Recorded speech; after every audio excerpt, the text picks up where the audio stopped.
Shalom saudaraku, salam berjumpa di dalam Kristus Yesus.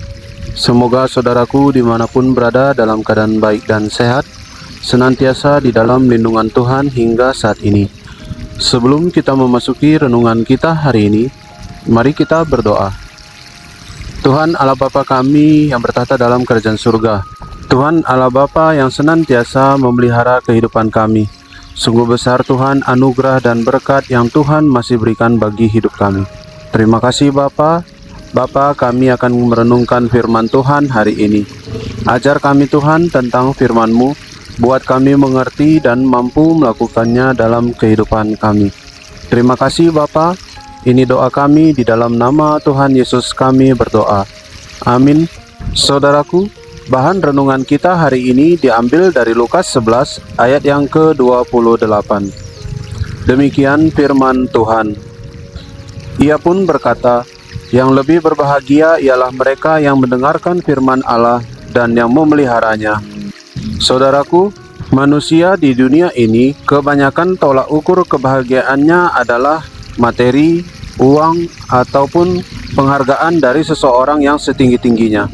Dan itu sudah umum terjadi di mana-mana, di berbagai daerah dan di berbagai negara. Hal seperti itu diidamkan oleh orang karena menciptakan rasa bahagia yang terdalam dalam hatinya. Namun lebih daripada itu, sebagai seorang Kristen yang sudah mengenal kasih Tuhan dalam dirinya, maka sesungguhnya kebahagiaan duniawi tidaklah lagi bermakna bagi hidupnya. Tetapi lebih daripada itu adalah kebahagiaan yang diberikan oleh Tuhan Yesus, di mana Tuhan Yesus mengajarkan bahwa salah satu resep bahagia yang diberikan Tuhan Yesus adalah kita mendengarkan firman Allah dan memeliharanya. Artinya, sebagai seorang Kristen yang sudah mengenal Tuhan Yesus, menyerahkan kehidupan sepenuhnya kepada Tuhan Yesus, maka semestinya kita harus melakukan firman Allah itu terus-menerus. Bertekun meskipun kondisi saat ini sulit dan siap membayar harga agar iman kita tetap tertuju kepada Tuhan Yesus supaya terpelihara semuanya keadaan baik.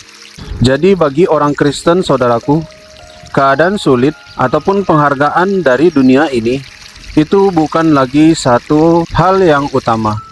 Tetapi kecintaan kepada firman Tuhan adalah yang paling utama dalam hidup ini. Jangan biarkan kondisi dan kesulitan seberat apapun akan menghancurkan hidup kita.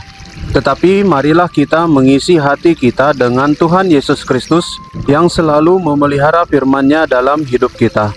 Mari undang selalu Roh Kudus hadir dalam diri kita. Undang selalu Tuhan Yesus bertahta dan berkuasa atas hidup kita. Kiranya Tuhan Yesus selalu memberkati kita. Amin. Mari kita berdoa. Tuhan Allah Bapa kami yang mengajari kami tentang kebenaran firman Tuhan hari ini. Kami bersyukur berterima kasih Tuhan, firman-Mu mengingatkan kami bahwa yang jauh lebih berbahagia dalam hidup saat ini adalah kecintaan akan mendengarkan firman Tuhan, serta memeliharanya dalam kehidupan kami ya Bapa. Tuhan Yesus, seringkali kami tahu firman, seringkali kami dengar firman Tuhan, tapi kami kurang melakukannya dalam kehidupan kami. Bapa, mampukan kami, kuatkan kami untuk melangkah dalam hidup ini menjalankan firman Tuhan, agar sungguh-sungguh iman kami tetap kami pegang teguh hingga akhir hidup kami, dan hal apapun di dunia ini yang membuat kami tergoda untuk meninggalkan Tuhan Yesus tidak akan terjadi. Kami menyerahkan kehidupan kami sepenuhnya ke dalam tangan Tuhan Yesus. Biarlah Bapa yang memimpin dan menemani langkah kami. Bapa di surga, kami berdoa bagi bangsa dan negara kami. Tuhan Yesus yang senantiasa memberkati dan menjaga bangsa kami, senantiasa menuntun perjalanan bangsa kami ke arah yang lebih baik. Tuhan yang berkati setiap rakyat-Mu supaya boleh memiliki pekerjaan dan penghasilan. Tuhan yang berikan perubahan kesejahteraan bagi rakyat-Mu ya Bapa.